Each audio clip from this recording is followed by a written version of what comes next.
Hello friends, आज हम लोग इक्विटस स्मॉल फाइनेंस बैंक का टेक्निकल एनालिसिस करेंगे एंड साथ में इसका फाइनेंशियल भी कुछ देखने की कोशिश करेंगे। ये 5 मिनट का चार्ट है, तो 5 मिनट का चार्ट में आज 2 दिन हुआ है, तो उसका थोड़ा सा वॉल्यूम देख लेते हैं। देखिए, पहले कैंडल में 5 मिनट का 3.646 मिलियन हुआ है और जितना भी बाद में वॉल्यूम घटता गया है बहुत ही कम कम होके गया है और अब जाके थोड़ा सा वॉल्यूम को कम हुआ है। ठीक है, इतना वॉल्यूम नहीं है, 13,000 है। तो यहाँ पे हम लोगों ने एक फिबोनाची ड्रॉ कर दिया 5 मिनट का चार्ट में। तो ये lower point and upper point पा करके फिबोनाची को ड्रॉ किया। ये देखिए, ये 38% का जो लेवल है, इस लेवल में ये अभी ट्रेड कर रहा है। कल का जो डेट है, ये लेवल को ऑलरेडी क्रॉस करके ऊपर में गया है। तो ऊपर में जाने के बाद देखिए, ये अगर ऊपर जाता है तो 138% जो है, क्योंकि ये ऊपर में बायस जा रहा है, तो यहाँ पे एक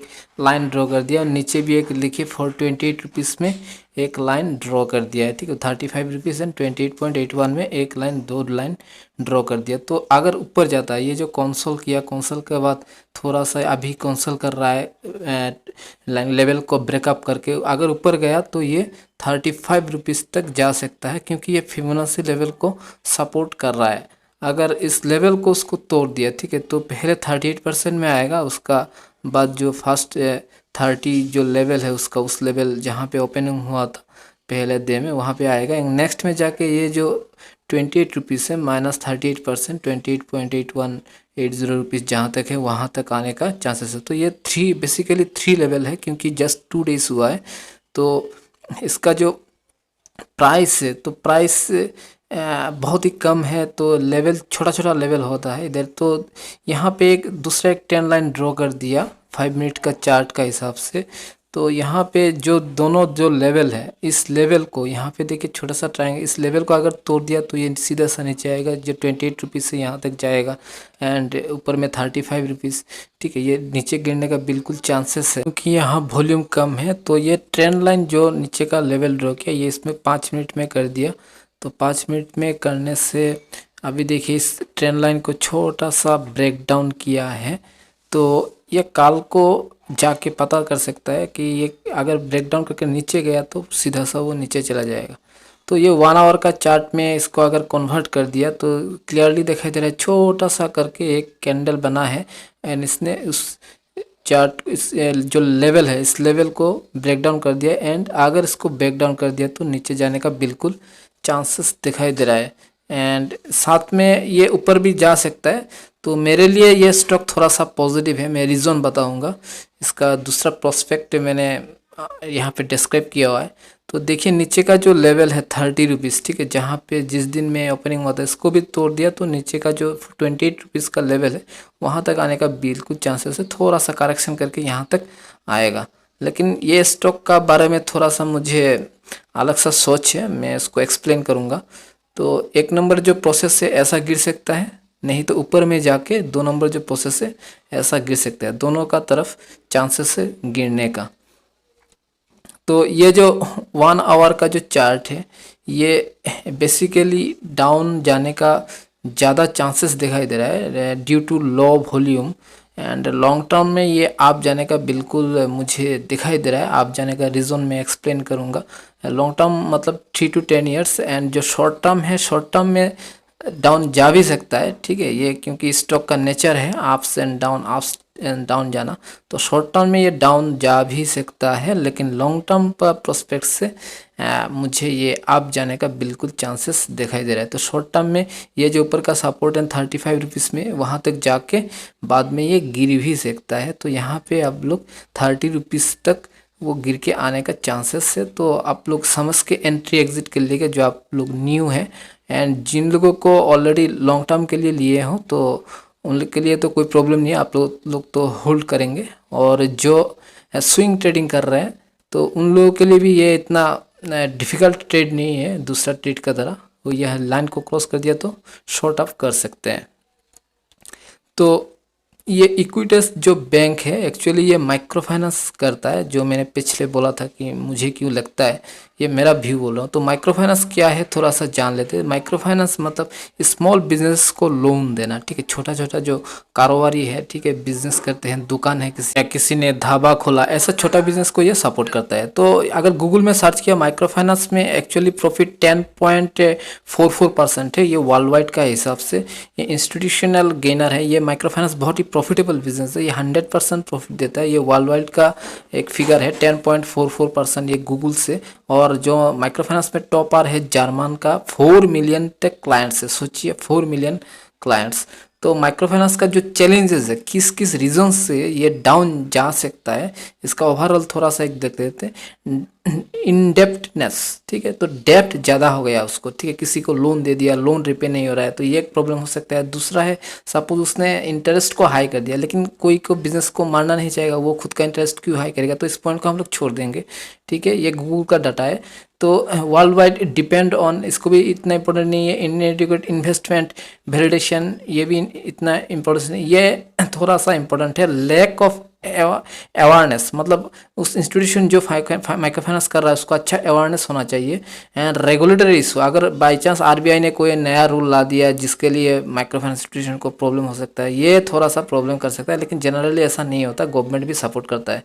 चॉइस, और ये बहुत इंपॉर्टेंट है, अप्रोप्रिएट मॉडल। अगर मॉडल उसने ठीक से, बिजनेस मॉडल से ठीक से सिलेक्ट किया, जैसे एसएससी को देना है, जॉइंट लायबिलिटी ग्रुप को देना है, थोड़ा ग्रुप बना के इनको देना है, फीमेल को देना है, पीआर प्रेशर करना है, तो माइक्रो फाइनेंस बहुत ही, जैसे बंधन बैंक करता है, ठीक है, तो मोस्ट एमएफआई इसको फॉलो करते हैं एंड ये प्रॉफिटेबल हो सकता है। तो ये जो बोरोइंग का जो रिस्क है, ये सब करने से रिस्क को थोड़ा भी कम होता है, तो इसको भी ध्यान में रखना है। तो इंस्टीट्यूशन जो एमएफआई करते हैं उनको ये सब फॉलो करना चाहिए या करते हैं।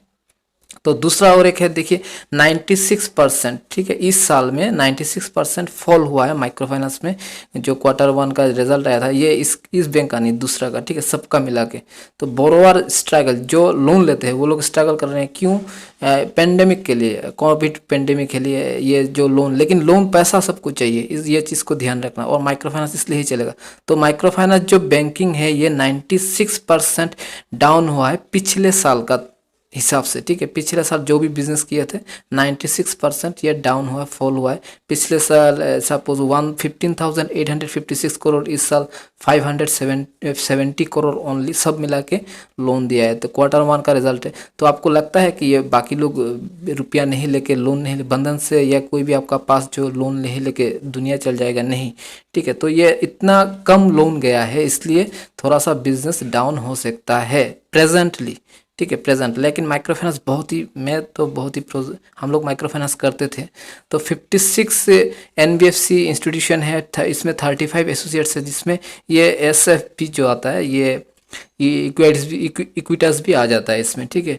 तो एसबीआई ने चेयरमैन ने बोला कि जैसे 2008 में क्राइसिस हुआ था, इस साल भी ये क्राइसिस हो सकता है, लेकिन हो गया ऑलरेडी। अगर इंस्टीट्यूशन का मॉडल देखें तो देखिए दो लोग दे सकते हैं, एक तो गया फॉर्मल इंस्टीट्यूशन, नॉन फॉर्मल में वो सब एनजीओ आ जाता है, और गवर्नमेंट इस तरफ है, ठीक है, लेफ्ट हैंड साइड में माइक्रो फाइनेंस वो सब करते हैं, एनजीओ है, एमएफआईस है, एनबीएफसी इंस्टीट्यूशन है, और इस तरफ फॉर्मल में कमर्शियल बैंक्स ज़्यादातर आ गया। तो उन लोग किसको देते हैं? दोनों, देखिए एसएचजी एंड इंडिविजुअल दोनों यही देते हैं। तो माइक्रो फाइनेंस ऐसा एक सब्जेक्ट है, देखिए रीचिंग द अनबैंक पॉपुलेशन, जहाँ पे बैंक नहीं है वहाँ तक पहुँचना, रिमोट एरियाज, ठीक है, गांव हो गया, कोई भी कस्बा हो गया, वहाँ तक पहुँचना, वहाँ पहुँचना थोड़ा मुश्किल है, उसका ब्रांचेस ज़्यादा रहना पड़ेगा। नहीं तो जो एजेंट्स है वो लोग थोड़ा मोबाइल डिलीवरी बोल सकते हैं, वो उसको मतलब मॉडल को अच्छी तरह से करना है। तो इंडिया में देखिए इतना सारा स्टेट्स में ऑलरेडी माइक्रो फाइनेंस चला है। लैक ऑफ स्केबिलिटी, अगर उसका पास पैसा नहीं है कैसे गाँव में जाके लोन देगा? उसका पास इंस्ट्रूमेंट होना पड़ेगा, पैसा होना पड़ेगा, ठीक है। तो ये गूगल में डाटा मिला है, देखिए 2006-7 ऐसे कहते 2010 तक जो इंक्रीजिंग है, ये कंटिन्यू एसएचजी को लोन दे रहा है, कंटिन्यू इंक्रीज हो रहा है लोन का सेक्शन। जो एवरेज डिस्ट्रीब्यूशन, जिसको जैसे एक एसएचजी को लोन दिया तो वो भी कंटिन्यू इंक्रीज हो रहा है, 74,000 1 लाख दे दिया उसका बाद, ठीक है। आउटस्टैंडिंग लोन है वो थोड़ा सा बढ़ रहा है, मतलब जो लोन रह गया उनका पास रिपे नहीं कर पा रहे हैं, तो जो लोन है लेकिन वो सब कम हो रहा है, ठीक है।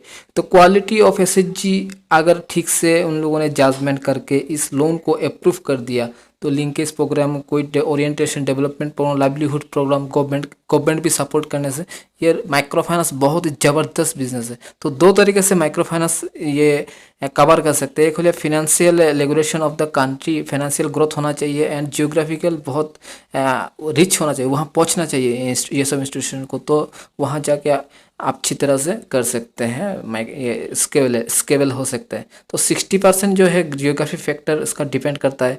इसका कम्युनिकेशन अच्छा होना पड़ेगा, गांव में पहुंचना पड़ेगा जो लोन दे रहा है, ठीक है, जैसे बंधन बैंक देता है, ठीक है, ये भी बैंक सेकंड बैंक है, तो दूसरा ट्रांजेक्शन कॉस्ट कम होना पड़ेगा। ये सब छोटा छोटा चीज़ें है, तो ये सब को ध्यान रख के अगर माइक्रो फाइनेंस ठीक से किया तो बहुत ह्यूज प्रॉफिट आता है। 10% तो श्योर ये आपने ऑलरेडी देखा।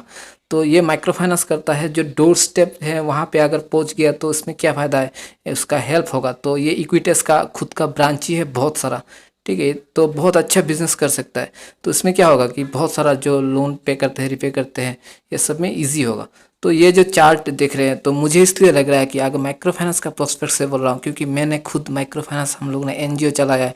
यहाँ हम लोगों ने 19,000 से 3 लाख रुपीज़ 3 साल में बनाया था। माइक्रो फाइनेंस बहुत ही ज़बरदस्त बिजनेस है, इसलिए मुझे ये सब माइक्रो फाइनेंस जो भी बिजनेस करता है मुझे बहुत ही पसंद होता है। जैसे बंधन बैंक कर लिया, उज्जीवन जैसे कर लिया, ये सब माइक्रो फाइनेंस, लेकिन इसका धीरे होता है, स्टेबल धीरे होता है, ठीक है। हम लोग को जो रुपया बनाया था माइक्रो फाइनेंस में एनजीओ, हम लोग का एनजीओ का नाम ग्रीन लीफ था, ठीक है, तो बहुत ही रुपया बनाया था एंड छोटा छोटा को लोन देके प्रॉफिट हुआ था।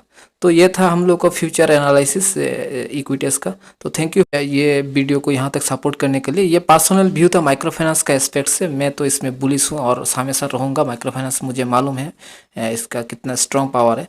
तो अगर आपको ये वीडियो पसंद आया और आपको ये वीडियो यहाँ तक पहुँच गए, काइंडली इस वीडियो को सब्सक्राइब कीजिएगा and like button and bell button को प्रेस कर दीजिए। आगे जाके हम लोग और भी अच्छी तरह से वीडियो बना पाएंगे। तो thank you very much for watching this video. Thank you.